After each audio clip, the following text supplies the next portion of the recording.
Saya diberi judul subuh ini, ayam mati di lumbung padi. Sepanjang saya ceramah baru inilah judul yang aneh. Ayam mati di lumbung padi. Jangan seperti ayam mati di lumbung padi. Itu pepatah orang Indonesia. Lumbung padi itu kalau pergi nanti ke Sumatera Barat, ada rumah seperti rumah adat di depan rumah, trangking namanya.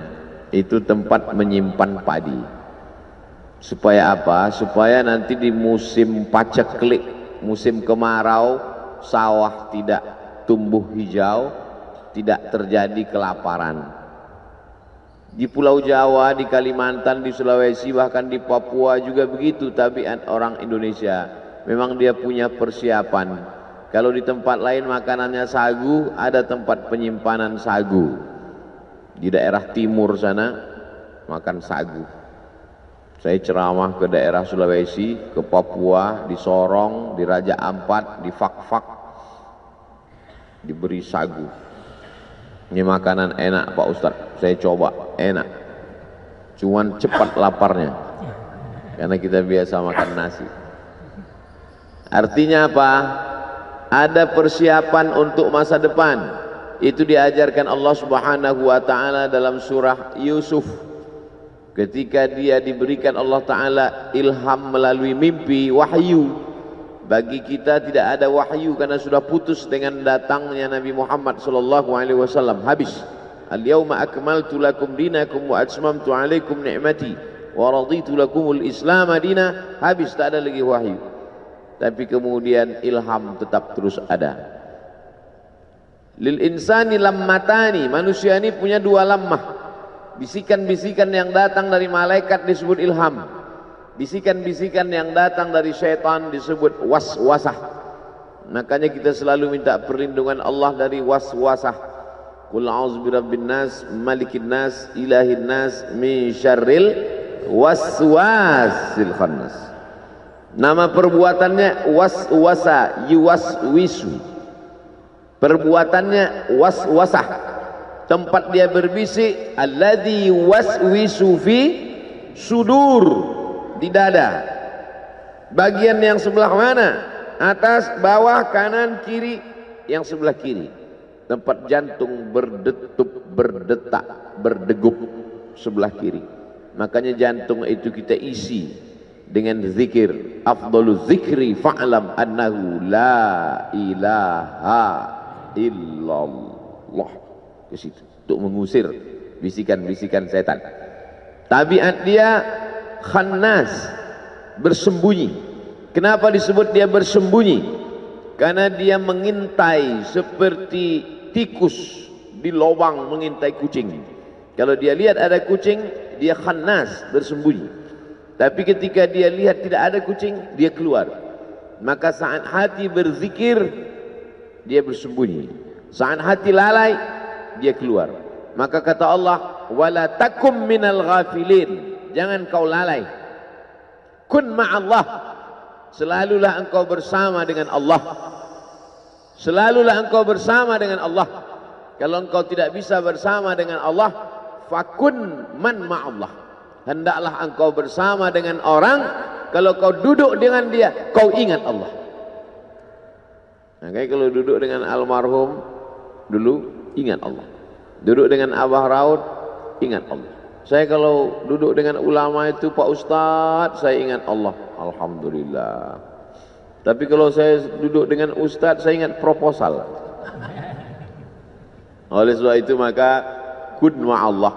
Untuk apa? Mengusir khannas yang bersembunyi tadi. Maka kita ini dikatakan dalam tema yang diberikan, jangan seperti ayam mati di lumbung padi. Kenapa ayam bisa mati di lumbung padi? Ayam itu kan mati karena kelaparan. Kenapa bisa di lumbung padi, tempat penyimpanan padi, menunggu masa paceklik, masa kering, sedangkan orang saja tidak akan mati karena padi itu ada, padahal dia berada di lumbung padi itu. Kenapa bisa mati? Karena dia tidak mau apa bahasa Indonesia, mencotokkan, menggunakan paruhnya untuk memakan padi itu. Dia tidak mau, dia biarkan dirinya mati binasa, tidak mau dia makan padi itu. Oleh sebab itu, adakah manusia seperti ini disebutkan dalam Al-Quran yang sejalan dengan peribahasa ini? Ada. Siapa dia? Kamatsalil himari yahmilu asfara, seperti keledai membawa kitab. Keledai dipakai untuk menarik gerobak. Isi gerobak itu di belakang kitab berjilid-jilid. Tapi ada manfaat kitab itu bagi keledai? Tak ada. Jadi kalau dalam peribahasa kita dipakai ayam, di Mesir, di Arab yang dipakai keledai. Keledai selalu dipakai untuk konotasi negatif yang jelek-jelek. Suara. Inna angkaral aswati la sautul hamir. Suara yang paling jelek adalah suara keledai. Gimana sih suara keledai, Pak Ustadz? Tulis aja di YouTube, sautul hamir. Tulis di sautul hamir. Jangan sekarang, nanti habis pengajian. Untuk rumah yang paling jelek, la baitul ankabut. Janganlah jadi rumah yang paling rapuh. Rumah yang paling kokoh kelihatannya adalah laba-laba. Rumahnya Spiderman. Tapi itulah rumah yang paling rapuh. Kenapa? Karena membangunnya susah, menarik getah kayu, disusun demikian indah cantik berangkai, tapi kemudian sekali tarik saja hancur. Perumpamaan rumah paling jelek, laba-laba. Perumpamaan suara paling buruk, keledai. Dan dalam peribahasa kita pun, jangan sampai keledai jatuh 2 kali di lubang yang sama. Sebuah perumpamaan. Maka sesungguhnya yang kita pahami bukan bunyi teksnya, bukan kalimatnya, bukan hewan yang dipilih apakah ayam atau keledai, tapi yang diambil di situ adalah tidak mengambil manfaat. Sebagaimana ayam tidak mengambil manfaat dari padi, padahal sebenarnya padi bisa mengenyangkan dia, menyelamatkan nyawanya, bisa hidup panjang tidak kelaparan. Maka keledai juga tak mengambil manfaat dari kitab-kitab, buku-buku yang dia bawa. 1 gerobak, 3 kereta keledai di belakang, tak ada manfaatnya. Kamatsalil himari yahmilu asfara. Dalam ayat lain Allah Ta'ala memberikan contoh. Kalau yang ini keledai, manusia mulia. Tapi apa kata Allah? Walau syi'na la rafa'nahu biha. Kalau kami mau, kami sudah lama angkat derajatnya. Walakinnahu akhlada ilal ardi. Tapi dia tidak mau naik ke atas. Dia lebih memilih jatuh ke bawah. Wattaba' hawah, diperturutkannya hawa nafsunya. Famathaluhu, ini lebih tinggi lagi. Famathaluhu kamathalil kalb. Perumpamaan dia kata Allah seperti seekor kalb, dog, anjing. In tahmil alaihi yalhas atau tatrukhu yalhas. Anjing, kalau kau ambil batu, mau kau lempar, dia tetap juga menjulurkan lidahnya. Dan andai kau diam, tetap juga dia menjulurkan lidahnya. Tapi tidak selamanya anjing disebutkan dalam perumpamaan yang jelek. Ada satu ayat disebutkan anjing beberapa kali ketika anjing bersahabat dengan ashabul kahfi. Apa maknanya? Anjing sekalipun najis mughalladhah, kalau dia jilat idza walagal kalbu fi ina'i ahadikum, kalau ada seekor anjing menjulurkan lidahnya ke dalam bejana tempat air kamu, fa ahriquhu, tumpahkan air itu semuanya habis. Basuh bejana tempat air itu dengan 7 kali. 1 kali dengan air bercampur tanah, 6 kali dengan air suci yang mensucikan. Tahir mutahhir, suci lagi mensucikan. Apa maknanya? Anjing yang najis, yang kotor, tapi kalau dia dekat dengan orang soleh, disebutkan Allah Subhanahu wa ta'ala beberapa kali dalam Al-Quran. Kalau anjing saja bisa dimuliakan sedemikian rupa, apalagi makhluk yang mulia. Ada saatnya manusia ini begitu hebat, begitu tinggi, Maka kata Allah Subhanahu wa taala, wa idz qulna lil malaikati, kami perintahkan kepada seluruh malaikat, usjudu li Adam, sujud kepada Adam. Fasajadu, sujud semuanya, illa iblis, kecuali satu, makhluk yang hina, warnanya hitam, terbuat dari tanah busuk bau, rendah diinjak tapak kaki, tapi begitu ditiupkan Allah, fanafakhtu fihi min ruhi, aku tiupkan ruh ke dalamnya, apa yang terjadi? Faqa'u lahu sajidin. Semua makhluk-makhluk yang bercahaya, yang indah, yang hebat itu sajidin, sujud ke tanah yang busuk dan bau. Kenapa? Allah meniupkan ruh kemuliaan di dalamnya. Tapi ketika dicabut Allah Ta'ala kemuliaan dari tanah yang busuk dan bau itu, apa yang terjadi? Ulaika kal an'am, mereka seperti binatang, lebih rendah daripada kambing, onta, lembu, an'am, binatang ternak, balhum adal, bahkan lebih hina lagi daripada itu. Jadi saya ingin menjelaskan bahwa peribahasa sesungguhnya sejalan dengan yang dipakai Allah Ta'ala dalam Al-Quran, karena target yang ingin dicapai dari perumpamaan-perumpamaan itu adalah menyentuh hati manusia. Perumpamaan seekor keledai, perumpamaan rumah laba-laba, perumpamaan tentang manusia, perumpamaan tentang ayam di lumbung padi. Target yang ingin dicapai adalah menyentuh. Bagaimana cara Allah Ta'ala menyentuh hati manusia? Supaya kalau sudah hati itu tunduk, yang lain ikut menjadi tunduk. Ala fil jasadi mudghah, ketahuilah dalam jasad ini ada segumpal. Jika salahat salahal jasadu kulluh, kalau yang segumpal ini baik, yang lain ikut menjadi baik. Wa idza fasadal, wa idza salahat, kalau dia baik, salahal jasadu kullu, wa idza fasadat, kalau dia rusak, fasadal jasadu kullu, ala wahyal qalb, itulah dia hati. Maka hati ini diperbaiki. Di mana letak memperbaiki hati? Satu Indonesia ini orang datang kemari untuk memperbaiki hati. Disinilah lumbung padi itu, disinilah lumbung zikir itu, disinilah lumbung ilmu itu, disinilah tempat para penghafal Quran itu, disinilah tempat wali-wali Allah berkumpul. Tiba-tiba ada ayam kelaparan di lumbung padi. Pagi ini Abdul Somad datang kemari untuk mencari padi-padi, karena jiwa yang kering, hati yang kosong hampa, berkumpul bersama orang-orang soleh.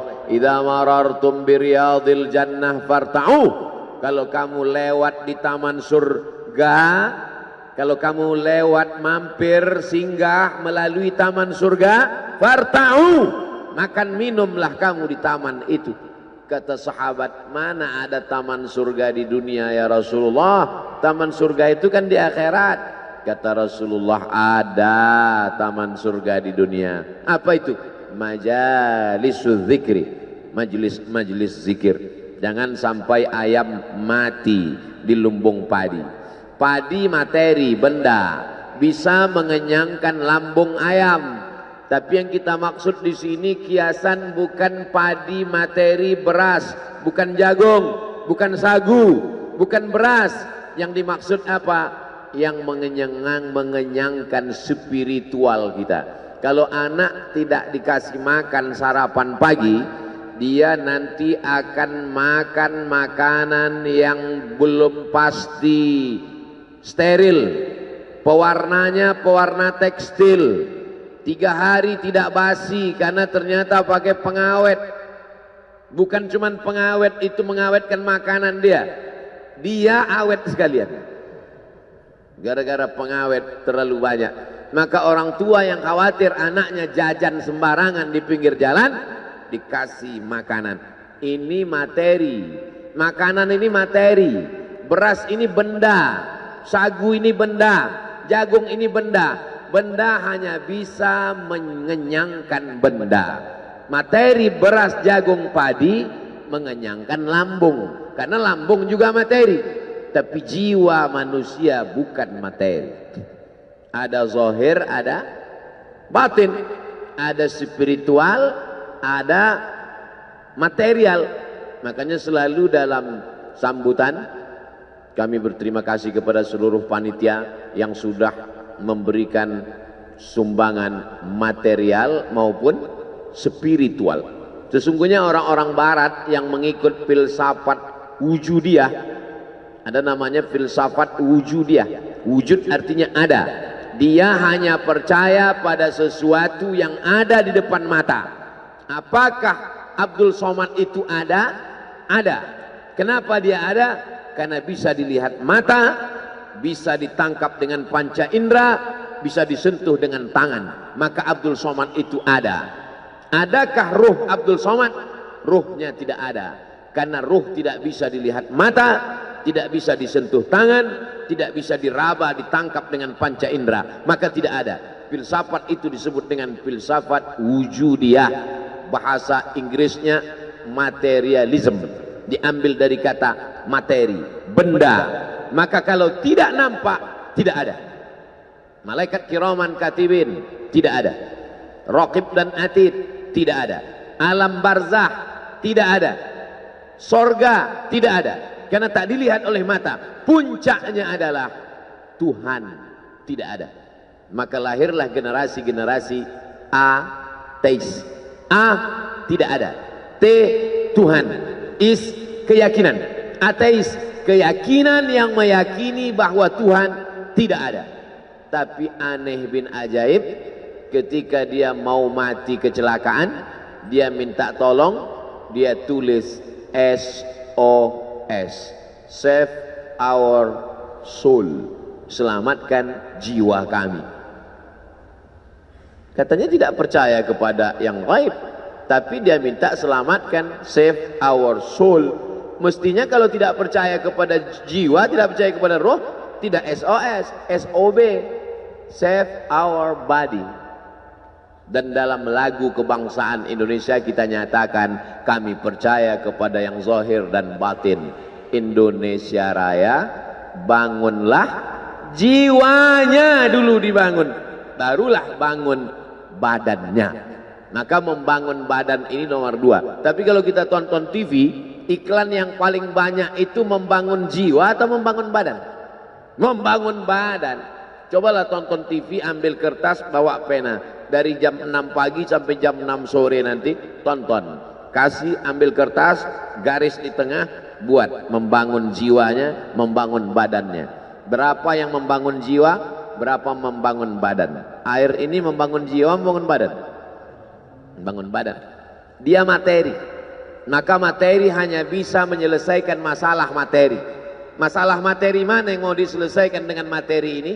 Materi ini. Materi mana yang bisa diselesaikan dengan sarapan? Materi lambung. Tapi masalah materi jiwa, sebetulnya jiwa itu beradanya di mana Pak Ustadz? Di sini atau di sini? Ikhtilaf para filosof. Yang satu mengatakan fid dimag, di otak. Yang satu mengatakan fil qalb, di jantung. Saya tidak suka ikhtilaf-ikhtilaf. Karena kata Nabi, kata Allah dalam Al-Quran, kata Nabi dalam hadis, la takhtalifu fakhtalafat qulubukum. Jangan kamu ikhtilaf, nanti hati kamu ikut menjadi ikhtilaf.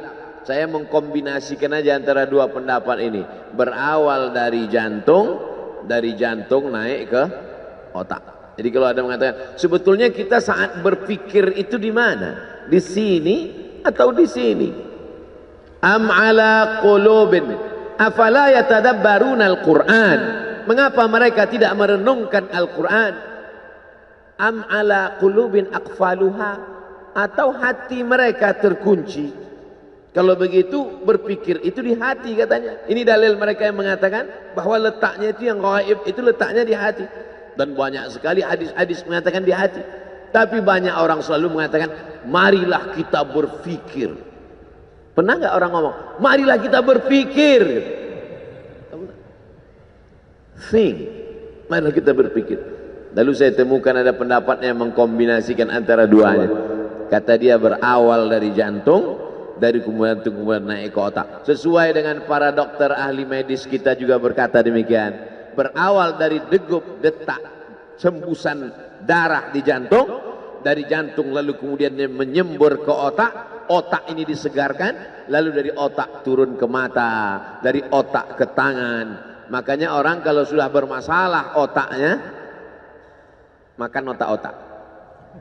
Kalau sudah bermasalah di otak, akhirnya bermasalah di lain. Makanya penyakit yang paling berbahaya, penyakit yang paling ditakuti orang zaman sekarang, akibat dari banyaknya lemak, minyak masuk ke dalam darah, akhirnya terjadi penyumbatan saluran darah, lalu kemudian na'udzubillah terjadilah hal-hal mati badan sebelah, stroke dan lain sebagainya. Tapi insya Allah orang-orang yang soleh makannya digaga, apalagi sekarang 10 awal Muharram, bulan mulia, bulan haram, bulan banyak dipakai untuk beribadah. Jangan sampai tinggal puasa sunat 9, 10, 11, nggak bisa 3 hari 9, 10 saja, 9, 10 pun nggak bisa 10 saja, 10 pun nggak bisa juga. Innalillahi wa inna ilaihi raji'un. Lalu kemudian kalau dipakai teori-teori Nabi Sallallahu Alaihi Wasallam, Nabi itu berbuat itu bukan mengikuti analisa akal, tidak pula mengikuti hati, tapi dibantah Allah itu semua. Wa ma yantiqu 'anil hawa in huwa illa wahyun yuha, wahyu dari Allah Subhanahu wa taala. Maka sesungguhnya saya ingin menjelaskan, materi hanya bisa menyelesaikan masalah materi. Materi hanya bisa menyelesaikan masalah materi.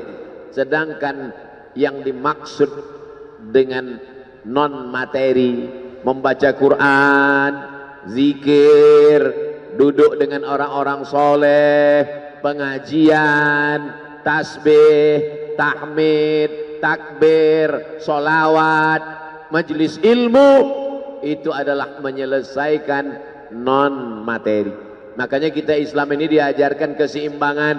Jangan kau angkat suaramu tinggi-tinggi. La tarfa'u aswatakum fawqa sautin nabi. Jangan kau angkat suaramu melebihi suara Nabi. Orang Arab Badui yang tidak sopan meninggikan suara di depan Nabi.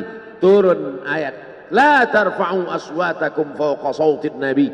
Maka kata Allah Ta'ala yang paling baik itu pertengahan. La tajhar bi salatika. Jangan kau jaharkan doamu terlalu melambung melengking. Wala tukhafit biha. Jangan pula kau khafi sampai tak terdengar. Wabtaghi baina dzalika sabila. Tapi carilah jalan tengah. Makanya umat Islam ini adalah jalan tengah. Umat ini adalah umat pertengahan. Wa kadzalika ja'alnakum ummatan wasata. Yang satu mengatakan Nabi Isa itu dinaikkan ke atas terlalu tinggi. Wa qalatil yahudu Uzair bin Allah wa qalatin nasara al-masih ibnullah. Al-Masih anak Allah, terlalu tinggi. Yang satu pula Yahudi mengatakan Isa anak zina. Mereka tuduh Maria berzina dengan Joseph si tukang kayu. Anak zina, jatuh ke bawah, rendah, hina. Makan abuki imra'a sau'in. Bapakmu bukan preman, orang jahat. Wa makanat ummuki baghiyah. Ibumu bukan baghiyah, wanita tuna susila. Datang orang Yahudi menemui Maryam yang baru saja melahirkan anak. Makanan qasiyah. Dia tidak tahan mendengar buli-buli. Mengapa dia punya anak tanpa suami? Kenapa dia bisa hamil? Membuli. Habis dia dibuli, akhirnya dia pergi mengasingkan diri. Makanan qasiyah di tempat yang jauh dari Palestina. Nah, jadi di antara yang suka membuli ini Yahudi. Jadi kalau ada suka membuli ini otak-otak Yahudi. Maka larilah Maryam. Jadi kalau mau belajar dari bagaimana Maryam dibuli orang, bagaimana cara dia, pergi lari. Kita sekarang kalau dibuli orang nggak perlu lari, cukup matikan handphone. Lalu kemudian dasar pembuli, orang sudah lari, ternyata mereka datang ke sana. Mereka datangi langsung. Apa kata mereka? Makanat abuki, makana abuki imra'a sau'in. Bapakmu bukan orang jahat. Wa makanat ummuki baghiyah. Ibumu bukan wanita tuna susila. Titik. Kalau ayat itu dilanjutkan tidak layak menjadi kitab suci. Bapakmu bukan preman tengik, ibumu bukan wanita tuna susila. Kalau dilanjutkan, mengapa kau punya anak hasil zina? Apa yang dilakukan Maryam? Tarkul jawabi alal jahili jawabun. Tidak menjawab orang yang jahil, itulah jawabannya. Tidak menjawab orang jahil, itulah jawabannya. Apa yang dilakukan Maryam? Fa asyarat ilaih. Maryam cukup menunjuk anaknya. Isa yang terbaring sesosok bayi. Fa asyarat ilaih. Maryam menunjuk anak. Kata Maryam, bayangkan tiba-tiba kalau datang orang sedang membuli. Kenapa kamu bisa hamil gak punya suami? Bapakmu bukan orang jahat, ibumu juga bukan wanita tunasusila. Kenapa kamu bisa punya anak haram? Oh, makin marah dia. Apa kata mereka? Kaifa nukallimu man kana fil mahdi sabiyya? Kaifa nukallimu man kana fil mahdi sabiyya? Kamu suruh kami bicara dengan anak kecil ini. Bagaimana kami bisa bicara dengan anak ini? Disitulah Allah Ta'ala menunjukkan mukjizatnya, seimbang antara zahir dan batin. Yang dilakukan oleh Maryam itu adalah zahir, menunjuk anak. Tapi yang dilakukan Allah adalah batin. Islam mengajarkan seimbang antara zahir dan batin. Jangan orang hanya batin saja. Innallaha la yanzuru ila ajsamikum. Allah tidak melihat bentuk fisik tubuh kamu. Wala ila suwarikum. Allah tak melihat rupa wajah kamu. Walakin yanzuru ila qulubikum. Yang dilihat Allah itu batin kamu. Gara-gara ini santri-santri tak mandi pagi. Kamu kenapa matanya? Allah hanya melihat hati kita, Pak Ustaz.